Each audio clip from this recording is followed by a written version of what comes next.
students, I'm Aanchal Sharma, your educator for paper 1. I am standing in front of you again with another set of questions and explanations related to it. So before directly jumping in the video, let me tell you one quote that I read. So in the morning only I read that success comes to those who never give up, and this is the right time to just buck up and not give up. Solve these PYQs and keep on revising whatever we have done in the classes, because exam is just around the corner.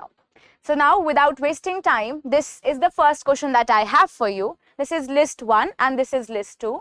This is basically the categories of the environmental education objectives, and there are the examples of those objectives. So I'll read the statements, and it's a longer question as compared to the other questions, so it can be a little bit difficult, so you can pause the video and then read it with me. So the first, we have the environmental awareness, then we have environmental knowledge, then we have environmental attitude, and then environmental skills. So what we are here to, we have to join basically with the examples of these objectives, or you can say the definitions also. So then we have these examples, the list 2. First is to help social groups and individuals identify and solve environmental related problems. To help social groups and individuals acquire a set of values for environment. Then to help the social groups and individuals acquire a sensitivity to the total environment, and to help social groups and individuals gain a variety of experiences in the environment as its associated problems. So what do you think should be the correct answer? The correct answer is D. That means A would be joined with 3. Now let us read A. A is environmental awareness, and we said that A would be joined with 3. So here 3 means to help the social groups and the individuals acquire a sensitivity to the total environment that we have. So what is environmental awareness? In environmental awareness, we are teaching the students, or we expect all the people to be aware of all the current happenings, everything related to the environment, the biodiversity, the layers of atmosphere, everything should be known, and you should know what all are the repercussions of these anthropogenic activities that we are doing. So it can be we are maintaining this social group and individuals, and we are making them more sensitive towards the total environment that we have. Then we have B with 4, which means that environmental knowledge means that I want, or we want, to help the social groups and the individuals to gain a variety of experiences. So here we want them to have more and more experience, more and more personal touch with the environment and all the associated problems that are coming with the environment. So we know that there is an ozone layer, and that ozone layer is depleting. So we are making you more sensitive about all those problems that we are facing. So the amount of greenhouse gases are increasing. So in COP27 that happened in Egypt, what was the basic agenda they were talking? They carry forward that yes, we want a Paris Agreement, the documents that we had in Paris Agreement, or the things that we discussed in the Paris Agreement related to the temperature should be taken very seriously. So in COP27 that happened in Egypt, also they discussed that we want the temperature to be 1.5 ideally, or 2, but because it was increasing a lot. And then they also talked that there are greenhouse gases that are increasing. They also said that it is better to use good renewable sources, and they have to work for it. They talked about technology also. So all of these things were doing what? They are trying to associate you with the problems, right? And then we have C, that would be matched with 2, that means environmental attitude. So environmental attitudes, it is to help the social groups and individuals acquire a set of values related to the environment.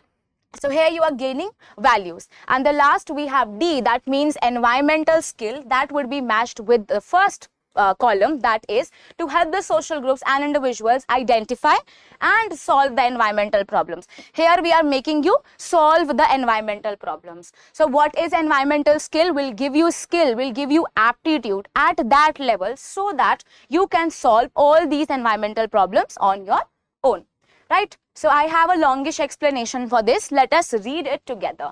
So environmental awareness means that you are being aware of all the natural environment and making choices that can benefit the Mother Earth. rather than hurting it. So there are so many anthropogenic activities. These are the human activities that we do, and we are polluting the earth. So here, when there will be environmental awareness, you would be aware that there are natural resources that you have to use in a wise manner. There is the natural environment, and you have to make choices that can benefit the earth rather than hurting it. Some of the ways of these practical awareness include using safe and non-toxic building supplies, or it can be conserving the energy, and then water, then recycling.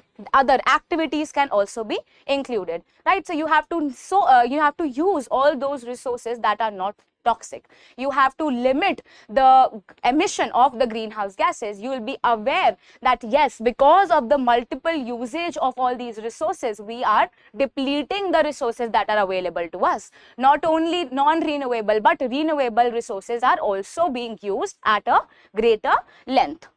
Then we have environmental knowledge. So environmental knowledge is the number of information individual has concerning the environmental issues and their ability to understand and evaluate their impact on the society and the environment. So I have some set of knowledge, I have some set of data with me concerning the environmental issues. I know what all are the things that are my environment is facing, and then I have the ability to understand, to comprehend. I have this heuristic approach to know that yes, I can take measures to help, and I am gonna make a significant impact because I am the part of the society, right?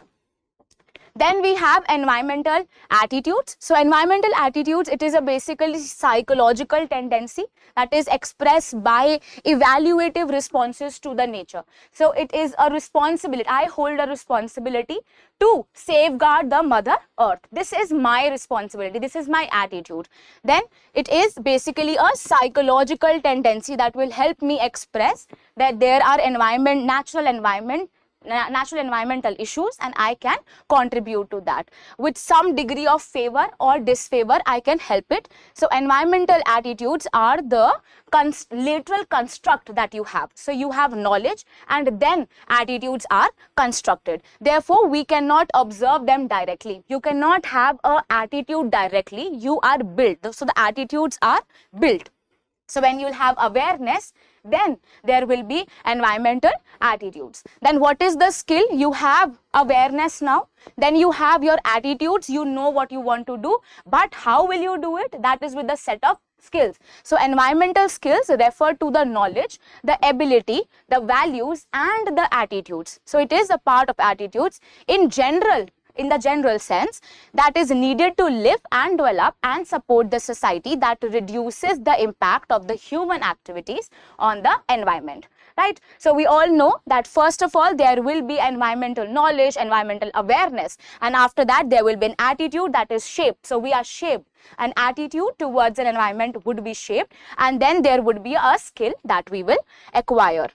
Right? So we all know that teaching is a skill. So we know how to teach, but you can modify it. That is why it is called as teaching aptitude, skill. So you know that there is environmental awareness. You are being taught environmental awareness in the school as well.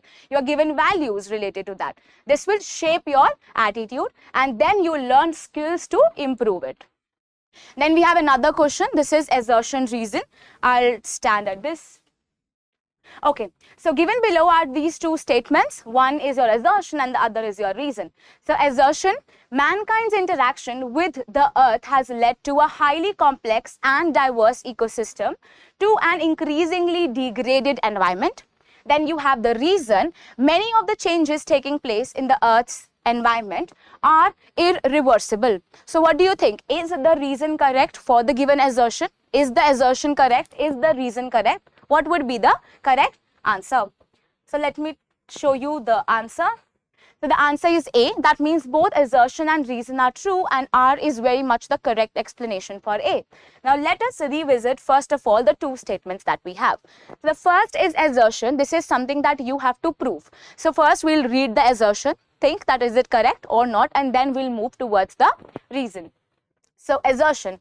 So the mankind's interaction with the earth has led to a highly complex, diverse ecosystem. We all know that in the times of COVID, when we were not going outside, of course, there are a lot of natural resources that replenished even better. So Ganga became clean on its own. Why? Because there was not much interaction done between the earth and the human activities. So all these anthropogenic activities that we do were reduced. So what happens? Of course, the earth got time to replenish itself because we were using the resources much more than what we should. So sustainable development was not being followed. So what was happening? All of this, because of using and because of these anthropogenic activities, because of excess amount of population increasing and pollution being caused, what is happening? It has become, all these activities that we do, they are becoming highly complex and diverse ecosystem is created. And because of this, increasingly there we see that there is a lot of degradation in the environment that is being seen. So there are lot of activities that are being done and our environment is being degraded, right? We all agree to this statement. That means our assertion is correct. Then we have a reason. So many of the changes that are taking place, they are irreversible. Yes, there are some changes that can be reversed, but there are many changes that are irreversible. So we know that the ozone layer, maybe it can start to fill itself again, but a larger amount of effects are irreversible. So the skin cancer cause and the people who die because of it, it is an irreversible change. So there are a plethora of irreversible changes that are attached with one cause or one environmental problems, right? So there are definitely irreversible changes and all of these changes are very complex in nature. Hence our assertion and reason are correct, and reason is also correct for the assertion that is given. So this is the assertion. I would read what I have for the explanation. So human activities on the land and in the sea can have a very significant impact on the ecosystems. Humans have a variety of effects on the environment, on the physical environment, including the overcrowding, including the pollution, the fossil fuel combustion and the deforestation that we are doing. So we are overcrowding, of course. Then there is the pollution that we are doing with the human activities, with the humane involvement being increased. There is the amount of pollution. So we all know that the air quality index is so bad right now. It is all because of the pollution levels that are increasing. Then we are using the fossil fuels at a greater length, at a greater, at a greater rate that what it should be done. Then there is deforestation. We are cutting trees, we are clearing the forest, and we know the forests are so important because they are the carbon sink. They are so important, and these are all included in the I and D of India as well. And we discussed it in the previous video also, that these are the nationally determined contributions that we have to make. We have to lessen the amount of deforestation because forest is important. They act as the carbon sink. Right? So this is how we have making the environment, and we are using the environment and exploiting the environment. So land use change is the direct source of the biodiversity loss, and there is accounting for roughly 30% of the global diversity reduction. So the land use changes are increasing at a greater length. Then overexploitation of the food and the medicine and timber also amount to about 20% of the total causes that we are making. Hence we know that there is a lot of resources available to us, but we are using them at a greater length till the time they'll replenish themselves, right? So these resources will take a lot of time to replenish, but we are using them in a greater length. So this is shows that how complex the structure is. So assertion becomes correct. In a report also, there is a scientific team working that was seen in the United Nations. They concluded that yes, rising sea levels, melting of ice caps, and all of these effects are irreversible. So effects like rising of the sea levels, melting of the ice caps are all irreversible. Many of these events occur because of the changes in the temperature also, and all of these are extremely toxic for us. Hence we know that the reason is true and assertion is also true. So we have A as the correct answer. Then this is a very easy question that they asked. All of these questions were fairly easy, but this is very easy. There are two statements given to us, and the first statement is that aquatic weeds are fast growing weeds that can attain very high productivities when cultivated on the nutrient-rich wastewater such as the domestic sewage.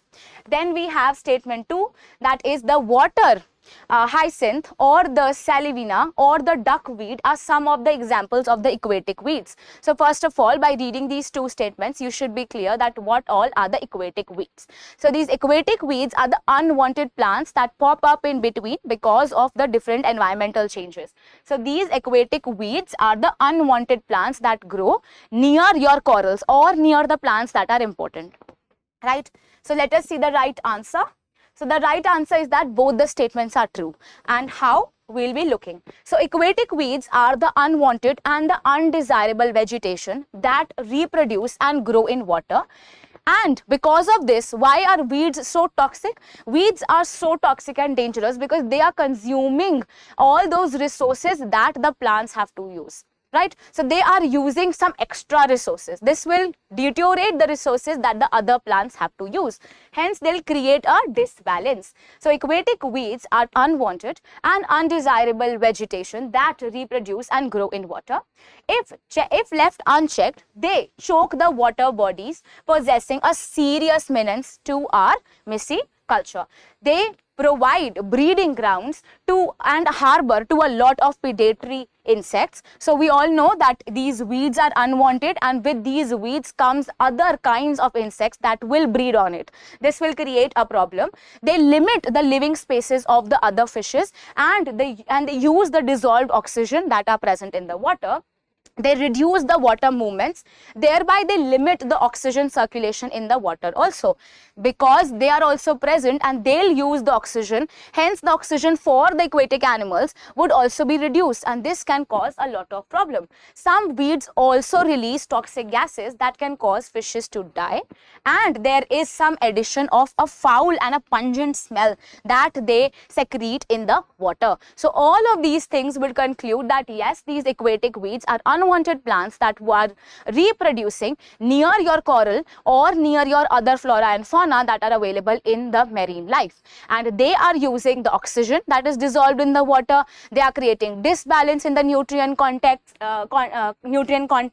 and there are toxic gases being released out. Fishes die because of this, and of course the scenic beauty also deteriorates, and there are foul smells, and they are occupying the living spaces of fishes. Not only this, because of the presence of these weeds, this gives area, or this gives a home to other predatory insects to breed on it. So this creates a lot of imbalance.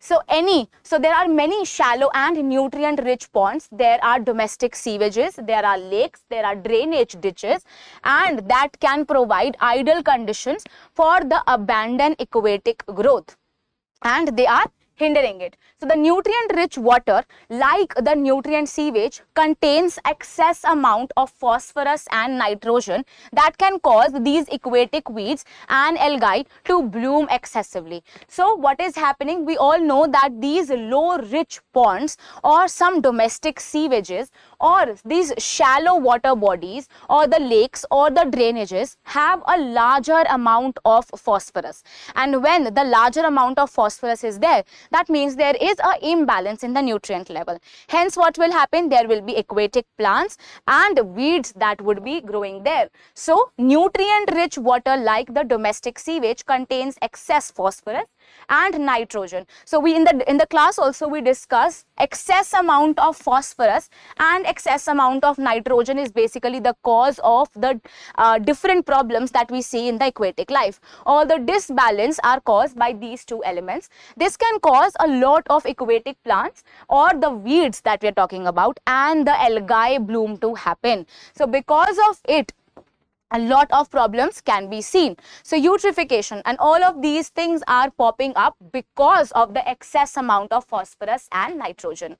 So in the nutrient-rich water, weeds and algae can become out of balance with the other plants and animals, and they quickly absorb the nutrient-rich water and use it to produce more weeds and algae.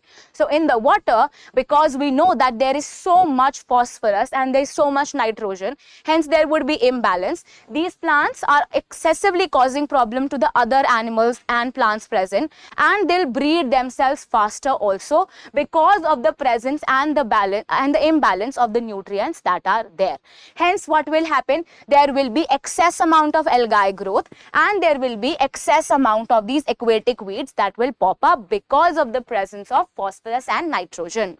Hence, we know that our first statement is correct. Then hyacinth is a free-floating and a flowering invasive aquatic plant that can block the waterways, and it can limit even the boat traffic and the recreational sites also.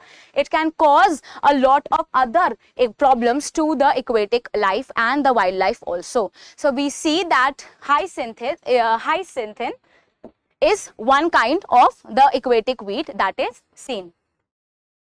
Then we have salvinia. Salvinia is another floating aquatic fern or weed that is also present, that thrives, and there is a slow moving, and it is seen in the slow moving nutrient rich water. It is also found in the fresh water. So this is another kind of aquatic weed that can grow.